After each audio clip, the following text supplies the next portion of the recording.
In December 2021, Aaron decided to take a break from the bustle of city life and spend some time in the serene wilderness of northern Montana. He'd grown up hiking the forest there, and the thought of revisiting those childhood trails gave him a sense of nostalgia. Aaron planned his trip meticulously, everything from a detailed map of the area to a well-stocked survival kit. The only thing he didn't anticipate was how quickly familiarity could turn into terror. It was the morning of Christmas Eve when Aaron arrived at the trailhead. The snow was fresh but not yet deep, and the sun peeked through the skeletal branches of the towering pines. His destination was a secluded cabin his family used to own, deep in the woods. It had been sold years ago, but Aaron believed he could find it, as he had walked the path countless times as a child. The first few hours were uneventful. Aaron admired the crisp winter air and the crunch of snow under his boots. He recognized old landmarks, a fallen oak, a moss-covered boulder. But as the afternoon stretched into early evening, the familiar trail began to shift. He noticed fresh animal tracks that seemed too large to belong to any creature he remembered from the area. Shrugging off a chill of unease, Aaron pressed on, determined to reach the cabin before nightfall. By 4 p.m., the sun was sinking behind the horizon, and the temperature plummeted. Aaron's map no longer matched his surroundings. The familiar landmarks were gone, replaced by dense thickets of evergreens and an unsettling silence. Even the birds had stopped chirping. He pulled out his phone to check his GPS, but there was no signal. As he debated turning back, Aaron heard it. A soft, rhythmic crunching of snow, far too deliberate to be the wind. He froze, straining to listen, but the sound stopped. He tried to reassure himself. It was probably just a deer or a rabbit startled by his presence. But deep down, he felt watched. Darkness enveloped the forest, and Aaron realized he wouldn't make it out before nightfall.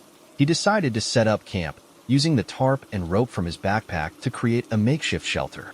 He built a small fire, its orange glow flickering weakly against the oppressive darkness. Despite his exhaustion, he couldn't shake the feeling of unease. Sometime around midnight, Aaron was startled awake by a sound. A low, guttural growl, followed by the unmistakable snap of a branch. Heart pounding, he grabbed his flashlight and shone it into the woods. The beam of light danced over the trees, revealing nothing. But just as he lowered the flashlight, he caught movement out of the corner of his eye. Something, or someone, was out there. "Who's there?" Aaron called, his voice cracking. Silence answered him. He backed toward his fire, clutching the knife he always kept in his pack. The fire crackled, but its warmth no longer comforted him. For the rest of the night, Aaron remained on edge, unable to sleep, every rustle of leaves setting his nerves alight. At dawn, Aaron decided to abandon his search for the cabin and head back to his car. He packed his gear quickly, his movements frantic and uncoordinated. The forest was eerily still as he retraced his steps, or tried to. Somehow, every direction felt wrong. Every tree looked the same. As the hours dragged on, Aaron's panic grew. He was completely lost. His water supply was dwindling, and the freezing air bit at his exposed skin. Then, just as hope began to slip away, he spotted something through the trees. A small wooden structure. Relief flooded him as he hurried toward it, believing he had stumbled upon a ranger's cabin. But as Aaron approached, his relief turned to dread. The structure was decrepit, the windows shattered, and the door hung askew. It wasn't the cabin he remembered from his childhood. Against his better judgment, Aaron stepped inside. The air was thick and stale, and the floorboards groaned under his weight. The walls were covered in strange carvings, symbols he didn't recognize, etched with what looked like claw marks. A sudden thud from the back of the cabin made Aaron whip around. The sound was followed by soft, deliberate footsteps. Someone, or something, was inside with him. Without thinking, he bolted out the door, his adrenaline propelling him through the woods. He didn't stop running until he collapsed, panting, in a snow-covered clearing. As he caught his breath, Aaron realized he had dropped his backpack in his frantic escape. He had no food, no water, no map, just the clothes on his back and the knife in his pocket. Night fell again, and Aaron's situation grew more desperate. He wandered aimlessly, the cold seeping into his bones. The eerie silence of the forest was broken only by the occasional rustle of leaves, always just out of sight. He felt hunted. In the early hours of Christmas morning, Aaron stumbled upon a trail, an actual well-worn trail. Hope reignited in his chest as he followed it, his steps unsteady but determined. The trail led to a road, and on the road sat a single car with its headlights on. Aaron waved frantically, shouting for help. The car didn't move. As he approached, Aaron saw that it was empty. The driver's side door was open, and footprints led from the car into the woods. Panic gripped him once more as he realized whoever had been in the car might still be nearby. He debated getting inside and waiting, but something told him to keep moving. Aaron followed the road until he saw the faint glow of a building in the distance. It was a gas station, its lights a beacon in the darkness. He stumbled inside, startling the attendant, who immediately called for help. Aaron was safe, but the terror of the forest clung to him. To this day, Aaron doesn't know who or what was in the woods with him. He's never gone back, and he never will. The memory of that Christmas in 2023 is enough to keep him far away from the forest for the rest of his life. On December 30th, 2023, Michael, a 27-year-old outdoor enthusiast, decided to spend New Year's Eve hiking through the expansive forest preserve of the Pacific Northwest. He had recently moved to the area for work and was eager to explore the renowned wilderness. Michael's plan was simple: hike through one of the lesser-known trails, camp overnight, and return to the main road by late afternoon the next day. Equipped with a backpack full of supplies, a GPS device, and his trusted dog, Jake, a loyal golden retriever, Michael set out early in the morning. The snow was light but constant, dusting the dense pines in a white shimmer. The forest felt serene, the air crisp and clean. Michael felt at peace, his worries left far behind in the city. By mid-afternoon, Michael was deep into the forest, where the trail narrowed and disappeared altogether. His GPS lost connection briefly, but he shrugged it off, relying on his sense of direction. Jake seemed unfazed, trotting ahead, occasionally stopping to sniff at the ground. It wasn't until the sun dipped below the horizon that Michael realized he might have miscalculated. The temperature plummeted as darkness fell rapidly, and a thick fog rolled in, shrouding the trees in a ghostly veil. His GPS wouldn't reconnect, and his phone had no signal. Michael called Jake back and decided to set up camp rather than risk wandering aimlessly in the dark. The first sign of trouble came around 9 p.m. As Michael was preparing a small fire, Jake began growling, low and guttural, his hackles raised. Michael froze, straining to listen, but all he could hear was the crackle of the fire. "What is it, boy?" he whispered, reaching for his flashlight. He scanned the area, but nothing was there. Jake's growl subsided, but his unease didn't. Later that night, Michael woke to a sound, a series of faint, deliberate knocks. He sat up, heart pounding, listening intently. The sound wasn't coming from his immediate vicinity, but from deeper within the woods. 3 slow, deliberate knocks echoed, followed by silence. Michael told himself it was probably a branch falling, or an animal moving through the brush. But deep down, he wasn't convinced. Jake's uneasy behavior continued into the early hours. He paced near the tent's entrance, occasionally letting out a low whine. At one point, Michael heard the knocks again, closer this time. He gripped his flashlight and unzipped the tent just enough to peer outside. The forest was still, the fog thicker than ever. His flashlight's beam barely penetrated the dense air. He saw nothing but felt everything, an oppressive weight, like unseen eyes watching him. The next morning, Michael packed up and decided to head back the way he came. The fog had cleared, but the forest seemed different, as if it had shifted overnight. The trail markers he remembered were nowhere to be seen. He pressed on, trying to retrace his steps, but hours passed, and nothing looked familiar. Around midday, Michael stumbled upon something unsettling. In a small clearing, he found a tree with a series of deep gashes in its bark. The marks were too precise to be natural, long, jagged slashes that crisscrossed in chaotic patterns. Nearby, the snow was disturbed as though something, or someone, had dragged a heavy object through the area. Jake sniffed the ground and let out a sharp bark, his body tense. "Hello?" Michael called out, his voice cracking. The forest swallowed the sound, offering no reply. A chill ran down his spine as he noticed something else. Footprints, large and human, leading away from the tree and vanishing into the woods. They were fresh. Despite the fear gnawing at him, Michael continued forward, trying to remain calm. By late afternoon, he realized he was walking in circles. His supplies were running low, and the temperature was dropping again. The forest grew darker, the shadows stretching like claws across the snow. That evening, as Michael tried to gather his thoughts, he heard the knocks again. Closer, louder, and in a pattern. Knock, knock, knock. It sounded deliberate, almost as if beckoning him. Jake barked furiously, the sound echoing through the forest. Michael turned, and in the faint light of his flashlight, he saw it. A figure standing among the trees. It was too far to make out details, but the silhouette was unmistakable. The figure didn't move, just stood there, watching. "Who's there?" Michael shouted, his voice trembling. The figure remained still, its presence oppressive and unrelenting. When Michael took a step forward, it disappeared into the shadows, melting into the trees. Panic gripped him as he realized he couldn't stay another night. He decided to keep moving, hoping to find his way back to the road. Jake stayed close, his ears perked, his tail low. The forest was eerily quiet, save for the crunch of their footsteps. Around midnight, Michael spotted a faint light in the distance.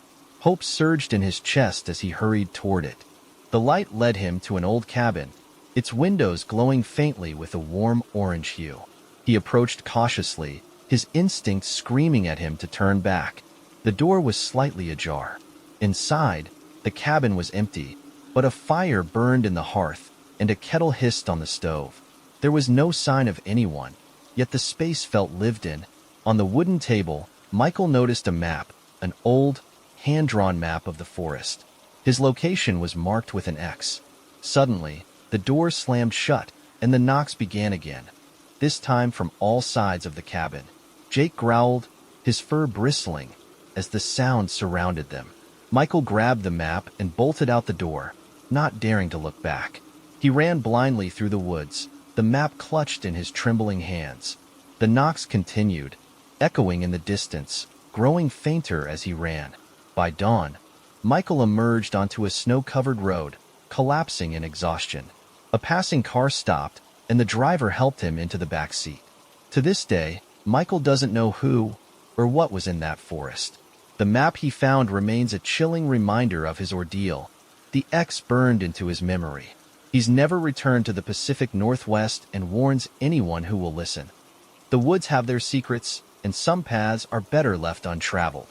It was New Year's Eve 2022, and Olivia, a 24-year-old graphic designer, had reluctantly joined her friends for a weekend cabin retreat deep in the Appalachian Mountains.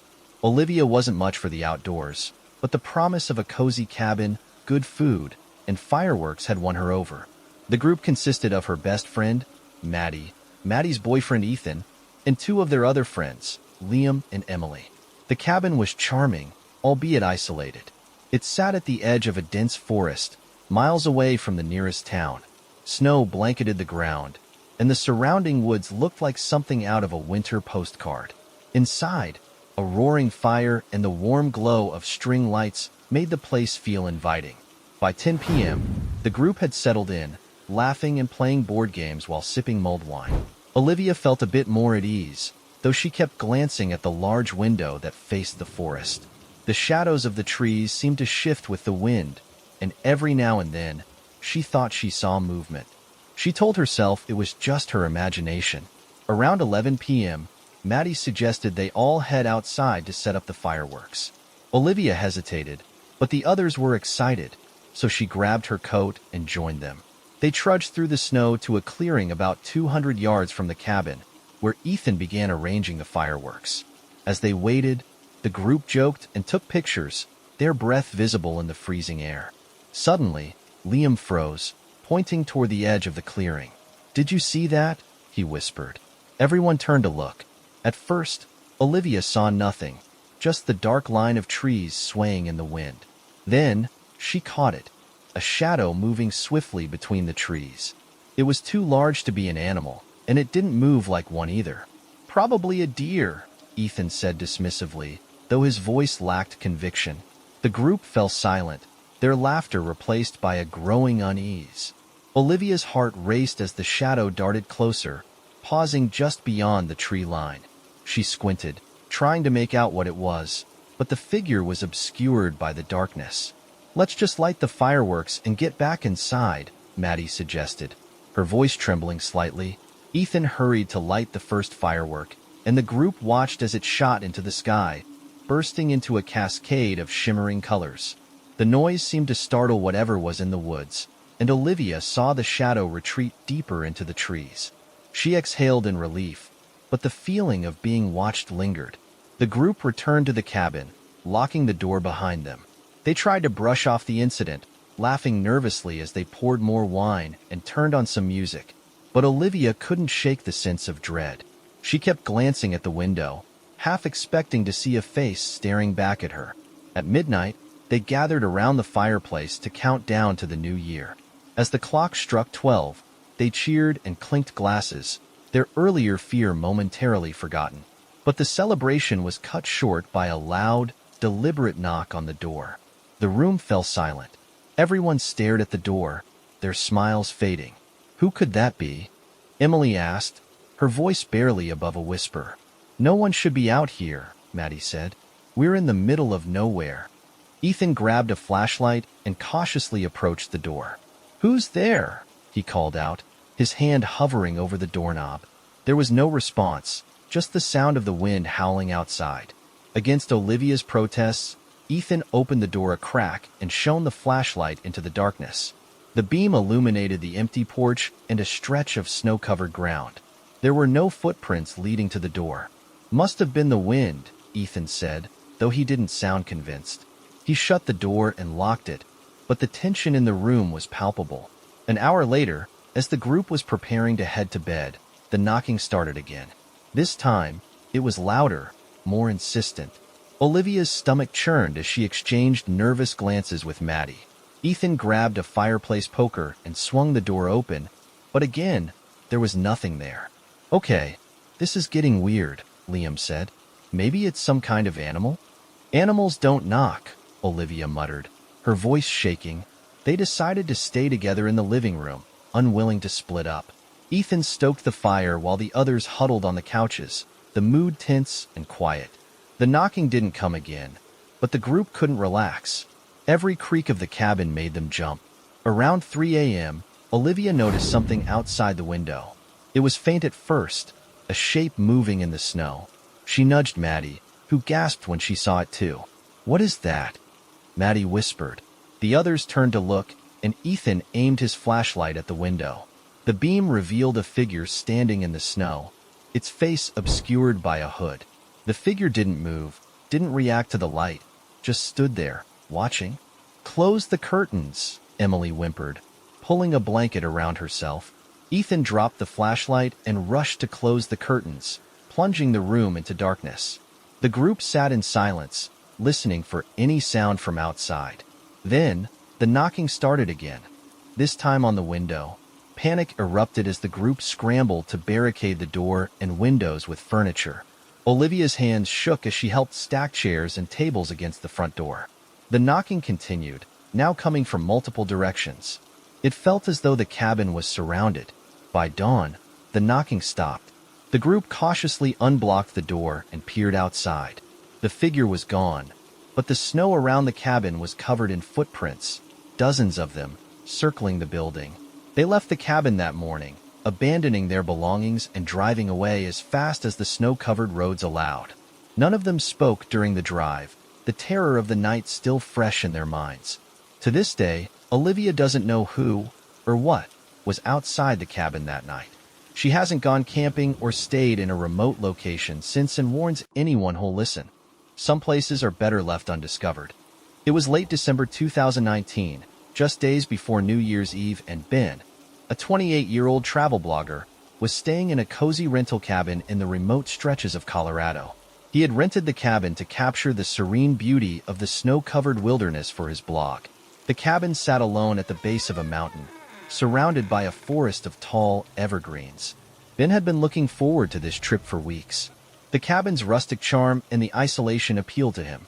No distractions, no Wi-Fi, just nature. It was perfect.